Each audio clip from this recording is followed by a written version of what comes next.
Welcome to another episode of Sensible Secondhand Classics. This is a 1987 Volkswagen Polo Ranger, and I do apologise for the wiper noise. Apparently the wiper blades aren't very good. This has been very kindly lent to me by Mark, who also supplied the Mark I Units Roadster that you would have seen in Sensible Secondhand Classics recently. And yes, we're driving around the streets of Thorney, which is near Peterborough today.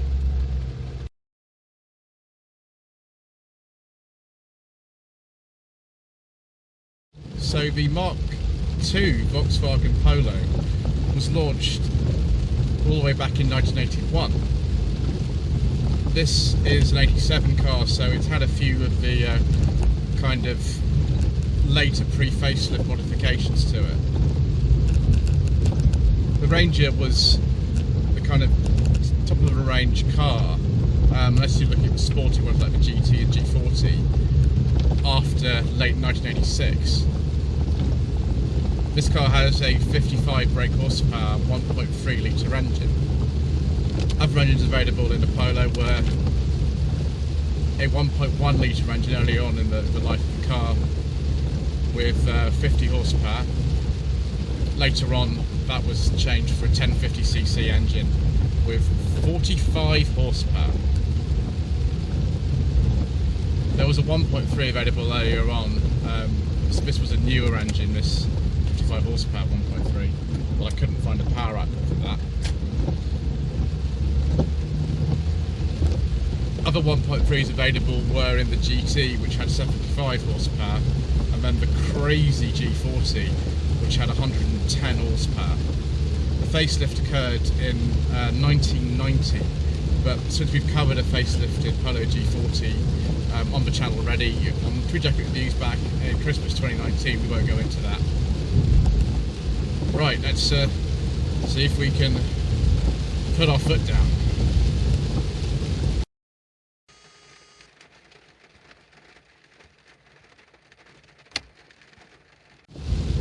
From what I recall, this car does 0 to 60 in something like 14 seconds. It does have a standard 5-speed manual gearbox. I think similar ones to the Maestro at the time as well. This was actually an option on lesser models in the range, between CL at the time. A lot of Mark II Polos, particularly ones that were in my family, and there were a few of those, had 4-speed gearboxes.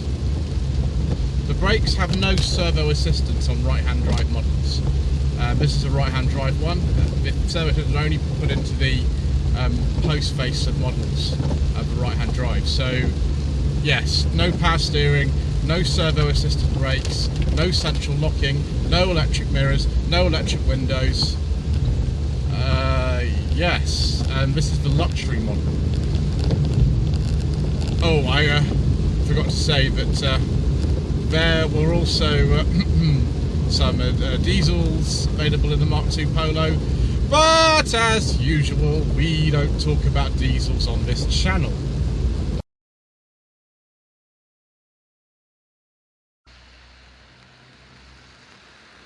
Well, just pulled over outside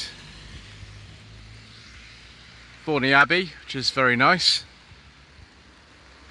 Apologies about the rain. I am using an umbrella, so yes, trying not to get too wet. I'm also on the separate microphone, so it shouldn't be too bad. See all the sort of sportiness on this Ranger model. The Hella headlamps in the grille. See the Polos that I'm familiar with, the Mark IIs, would have just had 2 headlamps. A little bit of red trim there, so we're probably reminiscent of the Polo GT or the G40. As far as I can recall, the G40 was only sold in left-hand drive in this country on a pre-facelift. I could be wrong about that. GT was sold in this country. This is what's called the bread van shape, just a normal 3-door hatchback. The coupe shape, which is what the post-facelift G40 we filmed in 2019 was also available after about 1983, and that was considered a bit sportier than this.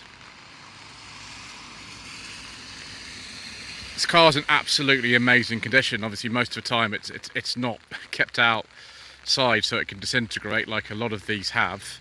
It's kept undercover and cherished. The original dealer plates are on this car from Shoreline of Red Car, which doesn't exist anymore, and the car spent its first sort of few years in Cleveland, although it's now living in East Anglia. I like the roof rails on this car, and also the pop-up sunroof, which I think was standard on these. See here, it's still got the Audi Volkswagen Recovery Service sticker. Amazing condition, this car. I'm going to have to take a pause here. I'm holding an umbrella and I can't operate the camera and the umbrella and open doors at the same time. So I'll just take a pause there and I'll see if I can get this boot open. We have the luxury in this car of a rear wiper. Nothing really to see here in the boot. I think some of these didn't even get a boot light. See where there are little holes for, I think those would have been rear speakers in some of the cars. A lot of them just had one speaker actually, but there's the little holes if you wanted to put speakers in. Boots per maybe about 200 litres, and there's the wheel brace just there. Not actually that high in terms of the loading lift, but it's a reasonably flat floor. Obviously there's a spare under there. But I'm a little bit concerned about this boot. It's only got one strut, so we might actually leave the spare for now. But yes, it's just everything's in really, really nice condition. Right, viewers, let me fold this umbrella down. Once start getting in, this could be interesting. Okay.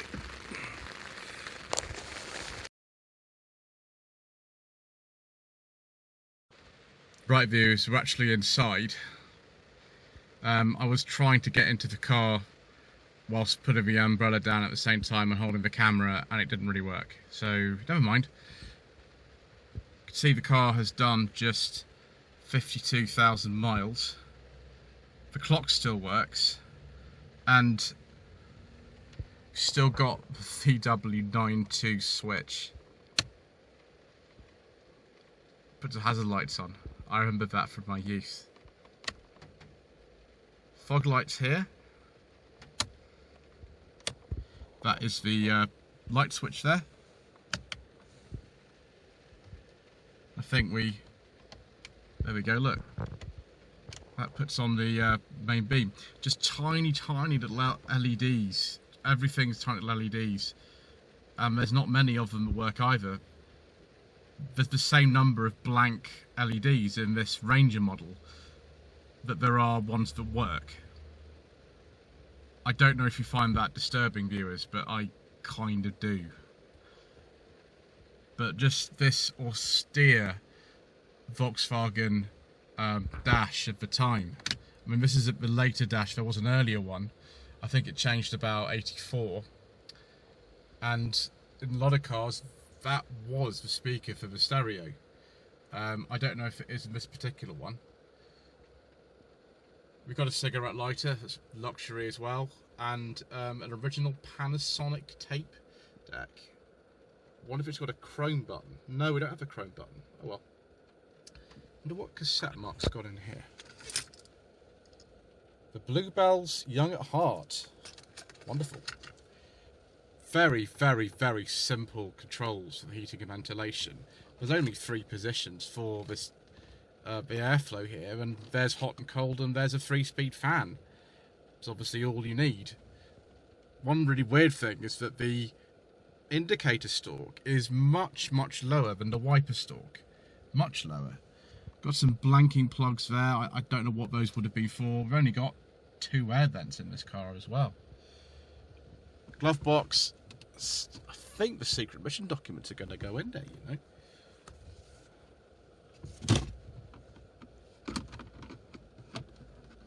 No problem. And the lid's a bit loose. We'll have to fix that a bit later, but they go in. Let's just get those out again. Let's just not tell Mark about that. Let's just put that back for a second. There we go. Right, there's your Volkswagen build quality of the mid-1980s, viewers. 5-speed gearbox in this car of economy mode. Bizarrely, there was a Formula E version of this car, I think came out about 82, 83, and that had stop-start. Yes, stop-start, viewers, in about 1983.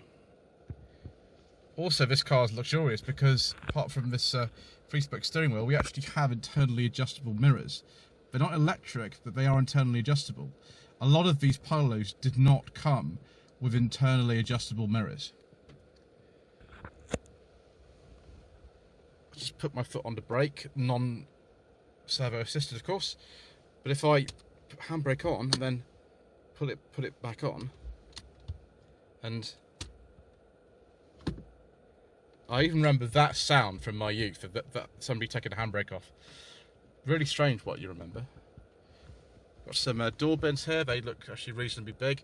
The seats are quite nice. A lot of them were this sort of tweedy fabric and pre-facelift Mark II Polos. And I think Britax have made the sunroof, or is it Britax or Britax?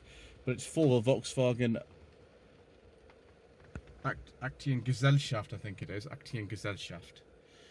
So there's my German degree coming into play here. I think I'm going to have to get in the back, viewers, aren't I? I don't really want to, but I'm going to have to. Right, I'm going to have to keep the door open when I do this. Oh my gosh, there's no room at all. Oh, oh, oh, oh, God. Didn't like that, viewers. That was bad. That was very bad. Unlike in a Peugeot 205, the base of the seat doesn't slide when you tilt it forward. I've just about got my feet in. Now this seat is all the way back, and that's the only way I can drive it.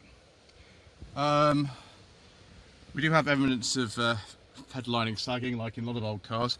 I remember this kind of, I think it's like a sort of vinyl headlining, where they're in different sections, as you can see here. The seats do fold in the car. I think you do it with that thing there. Original parcel shelf, about a whole load of speakers in it, which is good. And, oh yes, viewers, some brochures. Oh, that's very nice.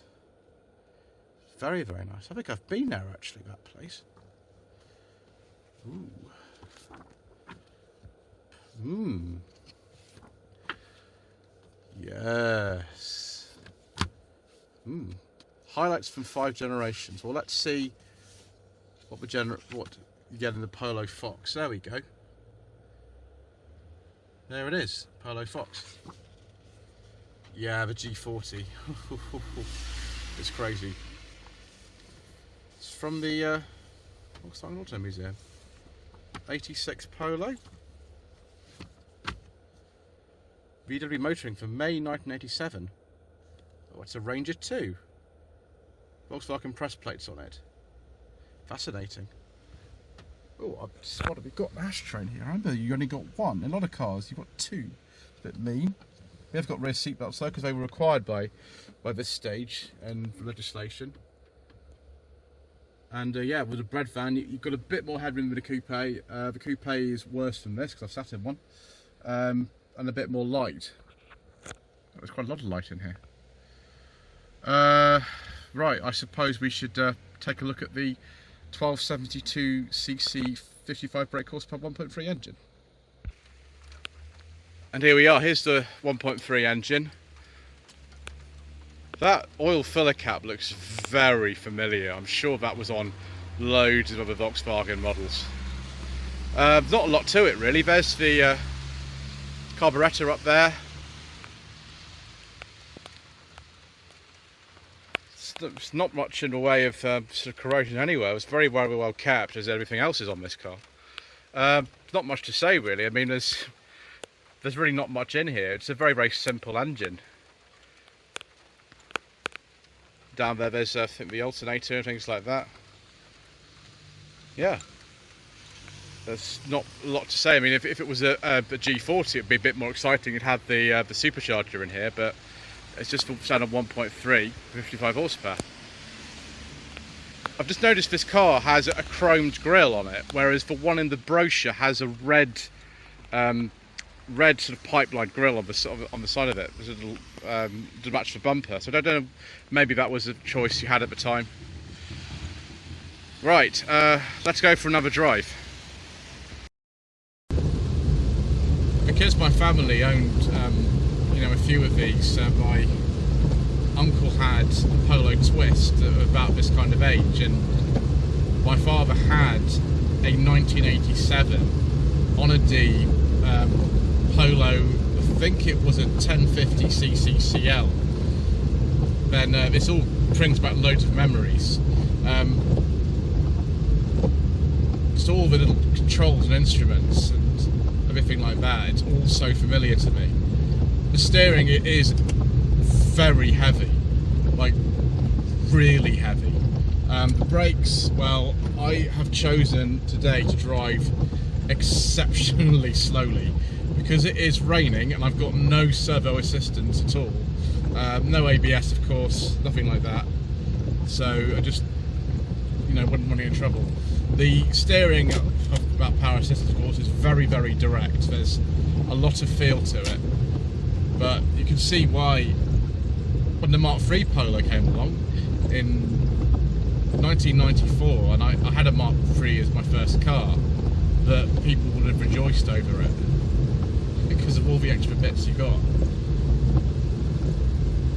I mean, for a car of this era, we've driven things like we've been Mark II Fiestas on the channel before as well, of course.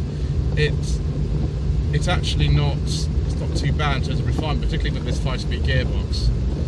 This car is in exceptional condition. Mark has had this from new, if you can believe it. He bought it in May 1987, and he's still got it 34 years later, which is crazy. It's only done 52,000 miles. I can't believe I actually got a rev counter in this car. It's got a rev counter in here. It feels like it shouldn't have one. It's got nothing else, but it has got a rev counter. So yeah, luxury version. It's got a 3-spoke steering wheel. I remember the very early ones of these, like one that my childminder had, which was I think a Polo, either C or maybe even a Fox. It was about an 83, I think. That had a picture of the Volkswagen Wolf on it rather than a VW logo. I do apologise for the camera shaking around a bit. I don't know why it's doing that so much. Yeah, sorry. We're not in the most sophisticated transportation today, but somehow the demister is working well to keep the windows clear, the sunroof's letting in some light, and yes, I actually got to drive the pre-facelift Mark II Polo, and the driving position is actually pretty bad. It's not great. The seat just doesn't go back far enough for me, but I'm having a really good time despite this terrible weather. I'm really enjoying it, and I hope that you are too.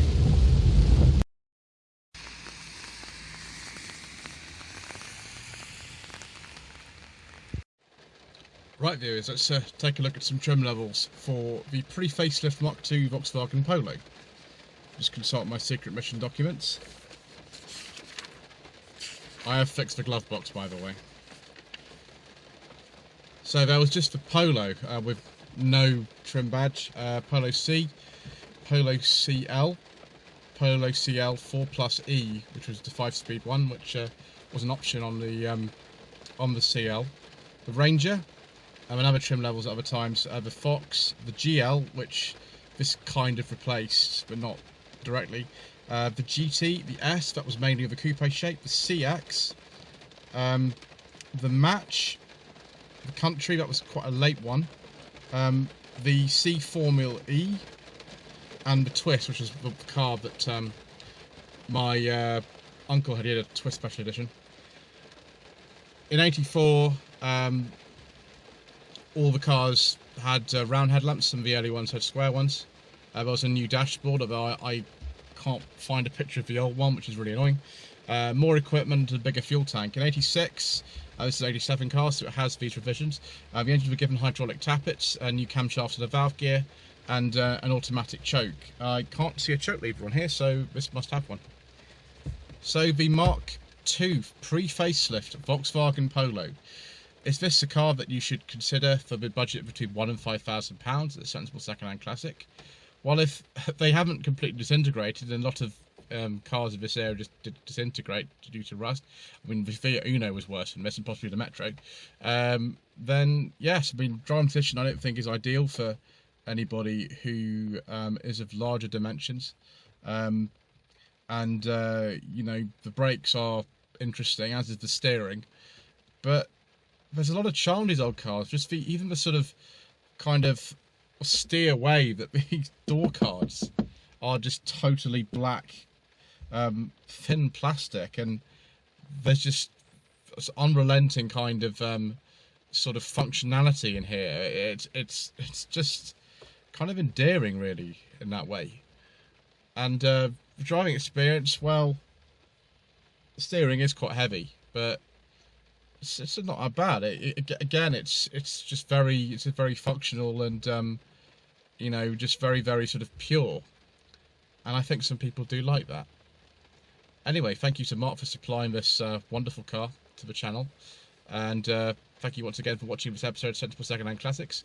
Please don't forget to subscribe to the channel, leave a comment below, turn on notifications, and social media links are down below as well. And yes, thank you ever so much indeed once again.